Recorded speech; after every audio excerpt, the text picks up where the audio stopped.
You're listening to The Sports Moment. March 13th, 2024. Part of the Sports Moments and Memories with Craig Olson podcast. Be sure to like and subscribe so you never miss a sports moment.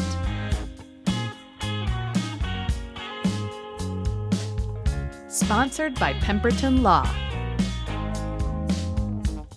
and Lake Area Docks and Lifts. Lake Area Docks and Lifts, more than just docks and lifts. Lake Area Docks and Lifts. Well, the Vikings lost a player and they added a player. And the loss is the edge rusher, Danielle Hunter, who I think everybody that was a Viking fan knew was not going to come back. He was not going to sign a new contract, and he will wind up rushing the passer for the Houston Texans as they signed him to a 2-year, $49 million deal, and that includes $48 million guaranteed. In effect, the Texans and the Vikings are trading their 2023 sack leaders because on Monday, Jonathan Grenard, who led the Texans with 12.5 sacks last season, agreed to a 4-year, $72 million contract with the Vikings. And now Hunter headed the other way to the Texans. The Texans also added a running back, getting Joe Mixon in a trade with the Cincinnati Bengals. Now, who came to the Vikings, you're wondering? Well, it's veteran running back Aaron Jones. He came to terms on a 1-year, $7 million deal after the Packers said they were going to release him. And the Vikings, of course, earlier this month released Alexander Madison, and they were not really sold on third-year runner Ty Chandler as their premier back, so they were looking for a veteran to help complement Chandler, and Jones was the guy. He had a great year 2 years ago for the Packers. He started all 17 games and had the most touches of his career, 272, but his 2023 injury struggles really hurt his value with the Packers, in their mind anyway. And the Vikings get a pretty good deal if he produces a little bit. 1 year, $7 million to play in their backfield. Well, the Minnesota Timberwolves had a great comeback last night. They were down 22, went on a 20-2 run just before halftime, took their first lead of the game early in the third quarter, and defensively, they shut down the LA Clippers in the second half. After giving up 63 first-half points, they only gave up 37 in the second half as they rallied and won 118-100. Anthony Edwards had 37. Nickeil Alexander-Walker had added a season-high 28. He hit 5 threes in the game. So did Mike Conley, who finished with 23. Rudy Gobert had 8 points and 11 rebounds before he had to leave the game with a rib injury, the extent of which is not known right now. And the Timberwolves are now just a half game behind in the Western Conference standings as they trail Oklahoma City and Denver, who are tied for first place in the conference. Timberwolves 2-2 on their 6-game road trip. They will play on Saturday at Utah against the Jazz in their next game. And the Minnesota Wild, well, Kirill Kaprizov scored twice and assisted on another goal. Marc-Andre Fleury made 21 saves, and the Wild earned their 4th victory in 5 games, beating Arizona 4-1. Kaprizov scored an empty netter with 2:32 to play, firing the puck the length of the ice to seal the win.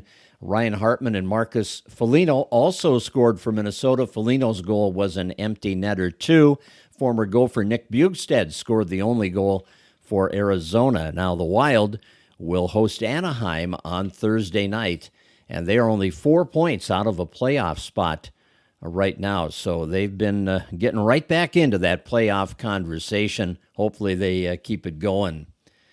Pemberton Law Firm, you can visit them in Fergus Falls, Wadena, Detroit Lakes, and Alexandria, and of course online at pemlaw.com. They are one of the sponsors of our Sports Moments and Memories podcast, and they carry a legacy of trustworthy and reputable legal representation dating back to 1883. And I want to just prompt you a little bit here. We have a couple of feature podcasts that we are putting together, which will be making their appearance shortly where you find your podcasts. We're going to have the 1984 Fergus Falls boys basketball team, some of their members and coaches, Bob Bjorklund and Steve Atchison, joining us to review that outstanding state tournament run in 1984, 40 years ago. Got together with them a couple of weeks ago, and you'll be seeing that podcast featuring 6 members of the 84 team and their 2 coaches. And we're also working on a tribute to the Pelican Rapids boys basketball Class A state champions from 1984. They had a gathering along with a lot of other Pelican Rapids alumni when Rex Haugen Court was dedicated a couple of weeks back. And we got together with a number of members of that 84 team and Coach Haugen, and we're going to feature that podcast as well, reminiscing about that 1984 state championship season. And that will be coming up here next week during the state boys basketball tournament. So be watching for those feature podcasts. We did one earlier on the Lady Spartans and their national tournament championship from 2000-2001. And we're working on those 2 that I talked about, the Otter boys state tournament run from 84 and the Pelican Rapids 1984 state championship basketball team. And we also have a podcast in the works on Otter hockey history, which is coming together and will be up in the not-too-distant future as well. So in addition to our daily podcasts, we invite you to check all of those feature podcasts out when they do make their appearance. And part of the reason we're able to do all this is the sponsorship of Pemberton Law that I just talked about a couple minutes ago, and our friends at Lake Area Docks and Lifts, Donovan and Renee Rasmussen.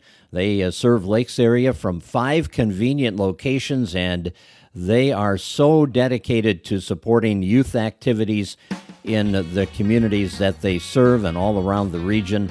And we appreciate their involvement in what we're doing on the podcast. And they are excited about an extended summer the way it looks, right? And they want you to be ready to go. So be sure to visit with the folks at Lake Area Docks and Lifts as you get ready for summer fun on the water. Lake Area Docks and Lifts, more than just docks and lifts. Lake Area Docks and Lifts. Well, tournament time is continuing with big section semifinal action in boys basketball on tap tonight. Section 8 2A has the Pelican Rapids Vikings taking on East Grand Forks at Concordia College in Moorhead. That will be at 6 o'clock tonight. And the winner will play on Friday night at Concordia for the Section 8 2A championship and a state tournament berth. And their opponent will be the winner of tonight's second game at Concordia. That gets underway about 7:45, and that is Park Rapids area against Wadena Deer Creek, number 2 and a number 3 seed going at it in that semifinal. Now in Section 6A, the West Central area Knights will take on Belgrade Bruton El Rosa for the South Subsection Championship in a section semifinal at Minnewaska Area High School in Glenwood this evening. The Knights are the number 1 seed in the South, BBE the number 2 seed. And in the North, it's Henning and Ada Borup tonight. Henning is the number 1 seed, and Ada Borup West is the number 2 seed. They will play tonight at the Hive in Perham. Earlier, I had a chance to visit with Randy Misegades, and you remember 2019, the Henning Hornets won the State Class A Boys Basketball Championship. Well, members of the team that is competing here as the top seed in the North in Section 6A this year were a junior high age back then, 6th or 7th grade, watching this team go on and win the state title to represent their community. And now they are in a position where they are competing strongly against all competition and have a chance to maybe get back and do that again for the Henning community. And I asked Randy about the influence that 2019 season has played on this current group of Hornet varsity players. Yeah, I think that's a part of it. You look up to those other guys, and yeah, they were all back here last Friday night, and in fact, a few of them come to practice every now and again. So it's, there's still a big part of it. And, I think of Cale specifically. He was in the locker room with those guys. He was on the bench. He was filling their water bottles. And so he grew up with that. And, that's a big deal to him. And I was just talking to Lane last week too. There's a picture of Lane at the state tournament, in his orange shirt and, just all smiles cheering for the Hornets. So definitely an influence. And, it sort of becomes, hopefully just a positive culture that the next group of kids buys in and tries to follow suit. Randy Misegades of the Henning Hornets, number 1 seed in the north half of Section 6A. Big game tonight in Perham at 7 o'clock against Ada Borup West. And if the Hornets move on, well, whoever moves on out of that game will face the winner of the West Central area Belgrade-Bruton-El Rosa game, and that would be Friday night at 7 o'clock at the Roosevelt Gym at the Otter Fieldhouse in Fergus Falls. And the Underwood School is taking a coach bus for fans to the girls' basketball state tournament game tomorrow and Friday, and the cost is $35 per person. Now, that is for the ride to and from the game only. Admission into the game and food are not included, but you can sign up for the fan bus at the Underwood School office. And they'll be leaving, they'll load at 8:15 tomorrow morning and leave for Williams Arena at 8:30 tomorrow morning as they will play Southwest Minnesota Christian, the Rockets, in their opener, the quarterfinal round at 1 o'clock tomorrow afternoon, actually at the Maturi Pavilion, which is just down the hall from the Williams Arena court. So good luck to Brian Hovland and his Underwood girls basketball team tomorrow and throughout the rest of the week.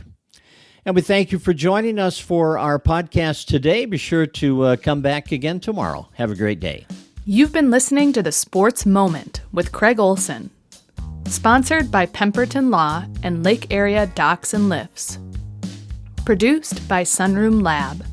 Music by Blue Red Roses. Subscribe wherever you get your podcasts, and thanks for listening.